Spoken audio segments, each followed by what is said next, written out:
Mr. Kubera, turn your business dreams into reality. Hi hello welcome to mister Kubera. నేను మీ KB Reddy, entrepreneur and business coach. Hi viewers, ఎలా ఉన్నారు? First time కానీ మీరు మన వీడియోని చూస్తే వెంటనే మన ఛానల్ను సబ్స్క్రైబ్ చేసుకోండి. మనం మిస్టర్ కుబేరాలో బిజినెస్కి సంబంధించిన పూర్తి నాలెడ్జ్ ఇస్తూ ఉన్నాం. అలానే మన లోకల్ బిజినెస్ స్టోరీస్తో, మీరు వాళ్ళ సక్సెస్ స్టోరీస్తో మీరు ఇన్స్పైర్ అయ్యి మీరు కూడా మీ బిజినెస్ని స్టార్ట్ చేసుకోవడానికి గల నాలెడ్జ్ కూడా మనం ఇస్తూ ఉన్నాం. అయితే ఈరోజు మీకు ఒక టాప్ ఎంటర్ప్రెన్యూర్ యొక్క ఇన్స్పైరింగ్ స్టోరీని ఈరోజు మీకు తెలియజేస్తూ ఉన్నాను. Is the real iron man, top entrepreneur, top influencer and is the top richest person. అతను ఎవరంటే ఎలాన్ మస్క్. ప్రపంచం అసాధ్యం అనుకున్న ఎలక్ట్రికల్ కార్లను టెస్లాతో ఆయన సుసాధ్యం చేశారు. తన యొక్క టెస్లా కార్లతో ప్రపంచానికే ఒక కొత్త ఎలక్ట్రికల్ వెహికల్ను పరిచయం చేస్తూ ఈరోజు కాలుష్యం లేని ఒక ట్రాన్స్పోర్ట్ వ్యవస్థను, కార్స్ను ఆయన ప్రపంచానికి అందించాడు. అలానే తన స్పేస్ ఎక్స్ తీసుకుంటే స్పేస్ ట్రావెల్ను అతి తక్కువ ఖర్చుతో మార్స్ మీద కూడా మనుషుల్ని పంపడానికి తను ఒక ప్రాజెక్ట్ చేస్తూ ఉన్నాడు. సోలార్ సిటీ అనే ఒక క్లీన్ ఎనర్జీ ప్రాజెక్ట్తో ప్రపంచానికి సోలార్ సిటీతో చాలా అద్భుతమైన ఒక ప్రాజెక్ట్ను అందించారు. అలానే తన హైపర్ లూప్ అనే కాన్సెప్ట్తో మనం 1100 కిలోమీటర్లతో వేగంగా వెళ్ళటానికి ఒక టనల్ వ్యవస్థతో లేదా హైపర్ లూప్ అనే కొత్త ట్రాన్స్పోర్ట్ వ్యవస్థను కనుక్కుంటూ ఉన్నాడు. తన న్యూరాల్ లింక్తో అయితే ఒక చిన్న చిప్తో మనం ఏఐతో పోటీపడి హ్యూమన్ బ్రెయిన్ని చాలా ఫాస్ట్గా ముందుకు తీసుకెళ్ళడానికి అతను ప్రయత్నం చేస్తూ ఉన్నాడు. మనం జనరల్గా ఒక కంపెనీని ఒక రంగంలో అభివృద్ధి చేయాలంటేనే చాలా ఎంటర్ప్రెన్యూర్స్ చాలా ఇబ్బందులు పడతారండి. కానీ ఒకే టైంలో ఎలాన్ మస్క్ ఇన్ని రకాల కంపెనీలని సక్సెస్ఫుల్గా ఎలా రన్ చేస్తున్నారనేది ఈరోజు అతని యొక్క పూర్తి బాల్యం నుంచి ఎంటర్ప్రెన్యూర్షిప్ వరకు తన లైఫ్ స్టోరీని, ఇన్స్పైరింగ్ లైఫ్ స్టోరీని మనం ఈరోజు తెలుసుకుందాం. ఎలాన్ మస్క్ 1971 జూన్ 28 సౌత్ ఆఫ్రికాలోని ప్రెటోరియా అనే నగరంలో జన్మించాడండి. ఎలాన్ మస్క్ యొక్క తండ్రి ఎరాల్ మస్క్, అతను ఒక mechanical electrical engineer. Elon Musk యొక్క తల్లి మాయి మస్క్, తిను ఒక model and dietitian. Elon Musk ఒక younger brother and younger sister కూడా ఉన్నారు. ఎలాన్ మస్క్ చిన్నప్పటి నుంచి ఎక్కువగా బుక్స్ బాగా చదివాడు. తను ఫోటోగ్రాఫిక్ మెమరీ, తను ఎంత బాగా గుర్తుపెట్టుకునేవాడంటే ఏదన్నా ఒక విషయాన్ని చూస్తే దాన్ని యాజ్ ఇట్ ఈస్గా గుర్తుపెట్టుకుని చెప్పగలిగేవాడు. చిన్నప్పటి నుంచి ఎలాన్ మస్క్ కంప్యూటర్ టెక్నాలజీ పట్ల చాలా ఆసక్తిగా ఉండేవాడు. అది ఎంత ఆసక్తి అనంటే తన 10 ఏళ్ల వయసులోనే తన ఇంట్లో ఉన్న ఒక కంప్యూటర్ మీద ఓన్ ప్రోగ్రామింగ్ తను రాస్తూ ఉండేవాడు. తన 12 ఏళ్ల వయసులో ఒక సొంతంగా ప్రోగ్రామ్ రాసి బ్లాస్ట్ అనే ఒక వీడియో గేమ్ను తయారు చేసి $500 దాన్ని అమ్మాడు. అంటే ఎలాన్ మస్క్ 12 ఏళ్ల వయసులోనే ఒక ప్రోగ్రామ్ని సొంతంగా రాశాడంటే ఎలాన్ మస్క్ యొక్క ఆలోచన విధానం చిన్నప్పటి నుంచే ఎలా ఉందో మీరు అర్థం చేసుకోవచ్చు. అయితే ఎలాన్ మస్క్ యొక్క హైయర్ ఎడ్యుకేషన్ ప్రెటోరియాలోని బాయ్స్ హై స్కూల్లో తన 10th క్లాస్ వరకు ఎడ్యుకేషన్ జరిగిందండి. అక్కడి నుంచి ఎలాన్ మస్క్ తన ఉన్నత విద్య కోసం డైరెక్ట్గా అమెరికా వెళ్ళాలనుకోవడానికి అక్కడున్న అవకాశాలు, అక్కడున్న పరిస్థితుల గురించి ముందుగానే ఎలాన్ మస్క్కి తెలుసు. ఫస్ట్ అతను కెనడా వెళ్ళారు. కెనడా వెళ్ళిన తర్వాత క్వీన్ యూనివర్సిటీలో అక్కడ చిన్న చిన్న పనులు చేసుకుంటూ క్వీన్స్ యూనివర్సిటీలో అతను తన గ్రాడ్యుయేషన్ కంప్లీట్ చేశారు.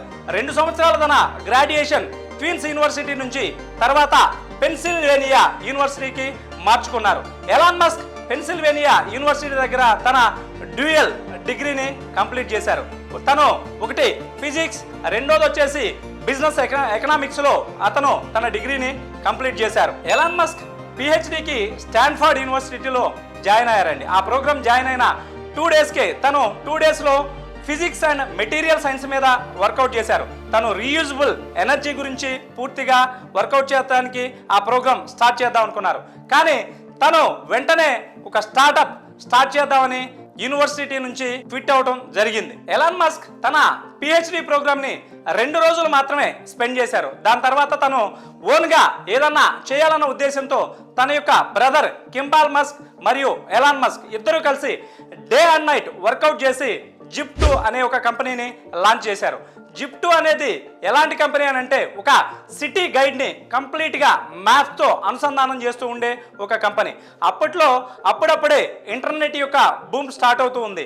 అయితే ఎలాన్ మస్క్ ఈ కంపెనీ స్టార్ట్ చేసినప్పుడు చాలామందిని తనను విమర్శించారు. ఎందుకంటే అప్పటికి ఇంటర్నెట్ ఇంకా పాపులర్ అవ్వలేదు, ఇది ఒక తెలివి తక్కువ పని అని అందరూ అన్నారు. కానీ నిదానంగా ఇంటర్నెట్ బూమ్ అవటం జరిగింది. తన యొక్క జిప్టూ యొక్క కంపెనీ డబ్బులు రావటం స్టార్ట్ అయ్యాయి, వాల్యుయేషన్ పెరుగుతూ వచ్చింది. జిప్టూ అనే కంపెనీ చివరికి ఒక కాంపాక్ట్ సర్వీసెస్ అనే ఒక కంపెనీ $307 మిలియన్ పర్చేజ్ చేయటం జరిగింది. ఎలాన్ మస్క్ ఈ కంపెనీ అమ్మిన తర్వాత తన యొక్క షేర్లో $22 మిలియన్ తన అమౌంట్ వచ్చింది. ఎలాన్ మస్క్ 1999లో తన జిప్టూ కంపెనీ అమ్మటం వల్ల వచ్చిన $22 మిలియన్ వెంటనే తను మరొక స్టార్టప్ స్టార్ట్ చేశారు. అదే X.com. X.com గురించి చెప్పాలంటే అప్పట్లో ఇంటర్నెట్ బూమ్ అవడంతో చాలా కంపెనీలు క్యాష్ ఆన్ డెలివరీ జరుగుతూ ఉన్నాయి. అయితే ఒక పేమెంట్ విధానం కోసం X.comతో ఎలాన్ మస్క్ ఒక వినూత్నమైన పేమెంట్ గేట్వే విధానాన్ని ఇంట్రడ్యూస్ చేశారు. తన కంపెనీ డెవలప్ అవుతూ ముందుకెళ్తూ ఉన్న టైంతో సేమ్ టైప్ ఇంకొక కంపెనీ కన్ఫినిటీ అనే ఒక కంపెనీ కూడా ఎలాన్ మస్క్ పోటీ అయింది. ఈ రెండు కంపెనీస్ కలిపి పేపాల్ అనే ఒక కొత్త సంస్థగా ఆవిర్భవించాయి. అయితే ఫస్ట్లో ఎలాన్ మస్క్ పేపాల్ యొక్క సీఈఓగా ఉండేవారు. సీఈఓగా ఉన్న టైంలో తను తీసుకుంటున్న రిస్క్ డెసిషన్స్కి మిగతా బోర్డ్ మెంబర్స్ అందరూ కూడా ఎలాన్ మస్క్ను ఆర్గ్యూ చేస్తూ ఉండేవాళ్ళు. అయితే ఎలాన్ మస్క్ అక్కడ సీఈఓగా వైదొలగటం జరిగింది. దాని తర్వాత ఈబే కంపెనీ పేపాల్ను $1.5 బిలియన్ పర్చేజ్ చేసింది. అయితే ఎలాన్ మస్క్ ఉన్న అత్యధిక షేర్ హోల్డింగ్ వల్ల ఎలాన్ మస్క్ ఒకేసారి $185 మిలియన్ వచ్చాయి. ఇక్కడ నుంచి ఎలాన్ మస్క్ తన యొక్క ఫస్ట్ నుంచి అనుకుంటున్న స్పేస్ ఎక్స్ కంపెనీని స్టార్ట్ చేయడం జరిగింది. స్పేస్ ఎక్స్ కంపెనీని 2002లో ఎలాన్ మస్క్ స్టార్ట్ చేశారు. ఈ కంపెనీ స్టార్ట్ చేయబోయే ముందు ఎలాన్ మస్క్ రాకెట్స్ గురించి కంప్లీట్గా తెలుసుకోవడానికి 2-3 సార్లు రష్యా వెళ్ళటం జరిగింది. అయితే స్టార్టింగ్లో తను రాకెట్స్ని రష్యా నుంచి తీసుకుని తను ప్రయోగం స్టార్ట్ చేద్దాం అనుకున్నాడు. అయితే వాళ్ళు చాలా ఎక్స్పెన్సివ్గా ఒక్కొక్క రాకెట్ను $8 మిలియన్ చెప్పడంతో తను కంప్లీట్గా ఆ ప్రోగ్రామ్ని ఆపి తనే సొంతగా తన యొక్క ఫిజిక్స్ బ్యాక్గ్రౌండ్ ఉండటం వల్ల అనేక మందిని కలిసి అనేక R&Ds చేసి తన కంపెనీలోనే పూర్తిగా స్పేస్ ఎక్స్లో రాకెట్ని లాంచ్ చేయాలనుకున్నాడు. 2002 నుంచి 2004 వరకు కంప్లీట్గా అనేక ప్రయోగాలు చేసిన తర్వాత ఫస్ట్ అతను 2006లో తన ఫస్ట్ ప్రయోగాన్ని లాంచ్ చేయడం జరిగింది. అయితే లాంచ్ చేసిన వెంటనే 33 సెకండ్లకే రాకెట్ అనేది ఫెయిల్ అవటం జరిగింది. 2005లో మరొక రాకెట్ లాంచ్ చేయడం జరిగింది. అయితే ఈసారి రాకెట్ ఆల్మోస్ట్ సక్సెస్ అనుకున్నారు. కానీ అది ఆర్బిట్లోకి వెళ్ళే టయానికి ఇంజన్ షట్ డౌన్ అవుతుందో అది కూడా ఫెయిల్ అయింది. ఈ టైంలో ఎలాన్ మస్క్ యొక్క లైఫ్లోనే అత్యంత దారుణమైన టైం అని చెప్పవచ్చు. ఎందుకంటే Elon Musk 2002 space X start చేసిన తర్వాత తను 2004లో టెస్లాలో కూడా ఇన్వెస్ట్ చేశారు. టెస్లా అనేది అప్పటికే ఎలక్ట్రికల్ కార్లను ఒక స్పోర్ట్స్ కార్ లాంచ్ చేయడానికి చాలా ముందుకు వెళ్ళటంలో తను ఇన్వెస్ట్ చేసిన తర్వాత 2006లో వాళ్ళు రోడెక్స్ అనే ఒక మోడల్ను లాంచ్ చేయడం జరిగింది. ఈ మోడల్ ఒక్కసారి ఛార్జింగ్ పెడితే 320 కిలోమీటర్లు వెళ్తుందని లాంచ్ చేశారు. అయితే అప్పట్లోనే టాప్ గేర్ అనే BBC ఛానల్లో దీన్ని లైవ్ ప్రదర్శించడం జరిగింది.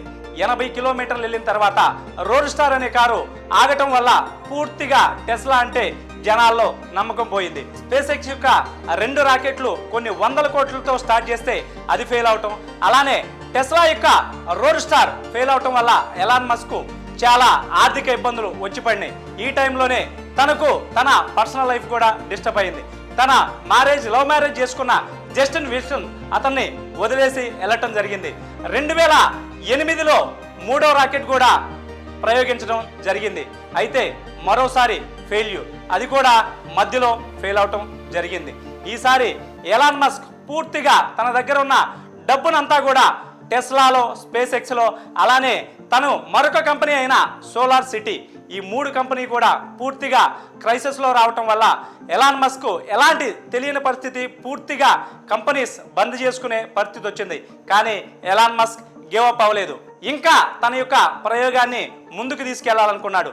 2 నెలల టైంలోనే 2008లో మరొక రాకెట్ను ఫాల్కాన్ 1 చేయడం జరిగింది. అయితే ఈసారి రాకెట్స్ సక్సెస్ అయింది. ఫాల్కాన్ 1 సక్సెస్ అవడంతో ప్రపంచం అంతా కూడా ఒక్కసారి నివ్వెరపోయింది. నాసా, యూరోస్పేస్, ఇస్రో లాంటి చేయని ఒక పెద్ద ప్రయోగాన్ని కేవలం స్పేస్ ఎక్స్ ఒక ప్రైవేట్ కంపెనీ పెట్టి ఎలాన్ మస్క్ తన యొక్క టీంతో ఎంతో హార్డ్ వర్క్ చేసి ఎన్నో రకాలుగా రీయూజబుల్ ఎనర్జీతో ఒకసారి రాకెట్ పైకెళ్ళి మళ్ళా తిరిగి అదే స్థానంలో రావడానికి ఒక కొత్త టెక్నాలజీని కనిపెట్టారు. ఈ ఒక్క సక్సెస్తో ఎలాన్ మస్క్ యొక్క జీవితం పూర్తిగా మారిపోయింది. నాసా నుంచి కొన్ని రోజుల తర్వాత ఎలాన్ మస్క్కి కాల్ వచ్చింది.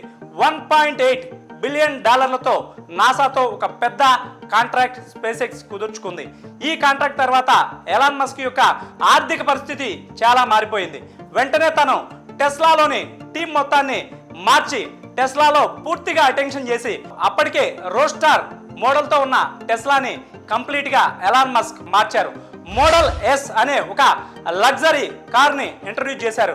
ఇది ఎంత సక్సెస్ అయిందంటే పూర్తిగా రేటింగ్ కూడా 5కి 5. సెక్యూరిటీలో కానివ్వండి, ఆటోమేషన్లో కానివ్వండి, టెస్లాలో ఎలక్ట్రికల్ కార్ చాలా ఫేమస్ అయింది. మోడల్ ఎస్ వల్ల టెస్లా యొక్క షేర్లు విపరీతంగా పెరిగాయి. ఎలాన్ మస్క్ యొక్క ఎంటర్‌ప్రెన్యూర్‌షిప్లో భారీ సక్సెస్ టెస్లా వల్ల రావటం జరిగింది. దాని తర్వాత టెస్లాలో అనేక వినూత్నమైన మోడల్స్ లాంచ్ చేయడం జరిగింది. మోడల్ 3, ఈ మోడల్ 3 అనేది ఏంటంటే ఒక మీడియం రేంజ్లో ఉన్న జనాలకు పూర్తిగా ఒక ఎలక్ట్రికల్ కార్ని అందజేయడానికి మోడల్ 3ని లాంచ్ చేశారు. ఈసారి మోడల్ 3 కూడా భయంకరంగా సక్సెస్ అయింది. దీని తర్వాత మోడల్ ఎక్స్లో పూర్తిగా ఒక లగ్జరీ కార్లో ఈసారి ఎస్యూవీ కార్ని ఎలక్ట్రికల్లో లాంచ్ చేశారు. దీనికి కూడా అద్భుతమైన రెస్పాన్స్ వచ్చింది. దీని తర్వాత టెస్లా యొక్క పరిస్థితి పూర్తిగా పెద్ద గిగా ఫ్యాక్టరీలు ఎలాన్ మస్క్ స్టార్ట్ చేయడం జరిగింది. తను సోలార్ సిటీ అనే కంపెనీతో బ్యాటరీస్కి ఛార్జింగ్ పెట్టడానికి పూర్తిగా అది ఉపయోగపడటంతో ఎలాన్ మస్క్ యొక్క టెస్లా కంపెనీ చాలా భారీ సక్సెస్ అయింది. అలానే మోడల్ వై అనే మరొక మోడల్ను లాంచ్ చేశారు. మోడల్ వై అనేది ఎస్యూవీలోనే 7 సీటర్లో అది కూడా మంచి సక్సెస్ అయింది. దీని తర్వాత ఈరోజు ఎలాన్ మస్క్ టెస్లా సెమీతో ట్రాన్స్పోర్ట్ రంగాన్ని కూడా 18 వీల్స్తో ఒక మంచి సాలిడ్ ట్రాన్స్పోర్ట్ వ్యవస్థను ఎలక్ట్రికల్లో ఫస్ట్ టైం తను లాంచ్ చేయడం జరిగింది. మీరు వీడియోలో చూడొచ్చు టెస్లా సెమీ అనేది ఎంత హెవీగా ఉందో, ఎంత సెక్యూరిటీ ఉందో మీకు ఇక్కడ కనిపిస్తుంది. ఎలాన్ మస్క్ యొక్క మరొక కంపెనీ సోలార్ సిటీ. ఈ సోలార్ సిటీని ఎలాన్ మస్క్ 2006లోనే స్టార్ట్ చేశారు. ఈరోజు యుఎస్లో ఉన్న పూర్తిగా చిన్నవాళ్ళ దగ్గర నుంచి పెద్ద కంపెనీలకు సోలార్ సిటీతో ఒక క్లీన్ ఎనర్జీని ఈ కంపెనీ అందజేస్తుంది. ఇది కూడా చాలా హ్యూజ్ సక్సెస్ అయ్యింది. దీని తర్వాత ది బోరింగ్ కంపెనీ. ఈ కంపెనీలో కొత్తగా ట్రాన్స్పోర్ట్ కోసం అండర్ గ్రౌండ్లో టన్నల్ను నిర్మిస్తూ హైపర్ లూప్ అనే ఒక కాన్సెప్ట్తో 1100 కిలోమీటర్ల వేగంతో తను ఈ యొక్క ప్రాజెక్ట్ని చేయడం జరిగింది. ఈ ప్రాజెక్ట్ కూడా ఎంతో సక్సెస్గా ఇప్పుడు రన్ అవుతూ ఉంది. దీని తర్వాత ఎలాన్ మస్క్ మరొక కంపెనీ న్యూరాలింక్ అనే కంపెనీ ఎలాంటి కంపెనీ అని అంటే మన హ్యూమన్ బ్రెయిన్లో ఒక చిన్న చిప్పు ఇన్సర్ట్ చేయటం వల్ల హ్యూమన్ యొక్క ఆలోచన విధానాన్ని పూర్తిగా మార్చటం, తక్కువగా ఎవరైతే కొన్నిసార్లు మానసిక పరిస్థితి బాగాలేదో వాళ్ళ యొక్క బ్రెయిన్ యొక్క పనిచేసే విధానాన్ని ఏఐతో పోటీ పడుతూ ముందుకు తీసుకెళ్లాలనేదే ఎలాన్ మస్క్. మీరు ఒక 1 వీక్ ముందు ఒక న్యూస్ చూస్తే ఒక న్యూరాలింక్తో ఒక చిప్పుని మనం మైండ్లో ఇన్సర్ట్ చేయటం వల్ల ఒక బ్లైండ్ కోతులకి చూపు రావటం జరిగింది. ఇదే కానీ సక్సెస్ అయితే ప్రపంచంలో ఉన్న హ్యూమన్స్ మొత్తానికి కూడా ఎవరైతే పుట్టుకతో మరియు కళ్ళు లేని వాళ్ళు ఉన్నారో అందరికీ కూడా పూర్తిగా చూపు రావటం జరుగుతుంది. అంటే ఎలాన్ మస్క్ యొక్క ఆలోచన విధానం పూర్తిగా మనుషులకు ఎంత ఉపయోగపడేలా ఉందో మీరు చూడొచ్చు. అలానే నెక్స్ట్ ఇంకా తన ఏఐ కంపెనీ ఈ మధ్య తను ట్విట్టర్ అనే కంపెనీని కూడా కొనడం జరిగింది. The biggest social media in the world. Friends, చూశారు కదా ఎలాన్ మస్క్ యొక్క సక్సెస్ స్టోరీ. ఒక సామాన్యమైన కుటుంబంలో పుట్టి కొన్ని లక్షల కోట్ల అధిపతి అయ్యాడు. తను ఈరోజు వరల్డ్ టాప్ ఎంటర్‌ప్రెన్యూర్. ప్రతి ఒక్కరూ కూడా ఎలాన్ మస్క్ను చూసి ఎంతో ఇన్స్పైర్ అవ్వాలి. మనం కూడా మన చిన్న కంపెనీలు స్టార్ట్ చేసినప్పటికీ లైఫ్లో మనం కానీ పూర్తిగా కంపెనీల మీద ఫోకస్ చేస్తే ఎలాన్ మస్క్ అంటే ఒక బర్నింగ్ డిజైర్, ఎలాన్ మస్క్ అంటే ఒక హార్డ్ వర్క్, ఎలాన్ మస్క్ అంటే ఒక positive mind set. Elon Musk ఎంత పేషెన్స్తో తనకు ఎన్నో ఇబ్బందులు వచ్చినా తను అనుకున్న పని పూర్తిగా సక్సెస్ చేస్తాడు. ఈరోజు ప్రపంచం అంతా కూడా ఒక రిస్క్ అని ప్రతి పనికి కూడా భయపడుతూ ఉంటే ఎలాన్ మస్క్ మాత్రం రిస్కే భయపడే విధంగా తను ఏదనుకుంటే అది చేయగలుగుతున్నాడు. ఈరోజు తన స్పేస్ ఎక్స్ కంపెనీతో తను మరణిస్తే మార్స్ మీదే మరణిస్తాను అనే ఒక స్టేట్మెంట్ ఇచ్చారంటే ఎలాన్ మస్క్ యొక్క కమిట్మెంట్, అతను ఎంత మొండివాడో మీరు ఒకసారి అర్థం చేసుకోవచ్చు. ఫ్రెండ్స్, చూశారు కదా ఎలాన్ మస్క్ యొక్క సక్సెస్ స్టోరీ. నేను ఎలాన్ మస్క్ని చూసి ఎంతో ఇన్స్పైర్ అయ్యాను. మీరు కూడా మీ స్టార్టప్స్లో ఎలాన్ మస్క్ని ఒక మెయిన్ ఇన్స్పైరింగ్గా మీరు తీసుకోండి. మీ సక్సెస్ఫుల్ జర్నీలో వచ్చే చిన్న చిన్న ప్రాబ్లమ్స్ ఎలాన్ మస్క్తో పోలిస్తే మనకు చాలా చిన్న చిన్న ప్రాబ్లమ్స్ అని. మీరు కూడా మీ సక్సెస్ స్టోరీల్లో సక్సెస్ అవ్వాలని మిస్టర్ కుబేరా కోరుకుంటుంది. Signing off, bye.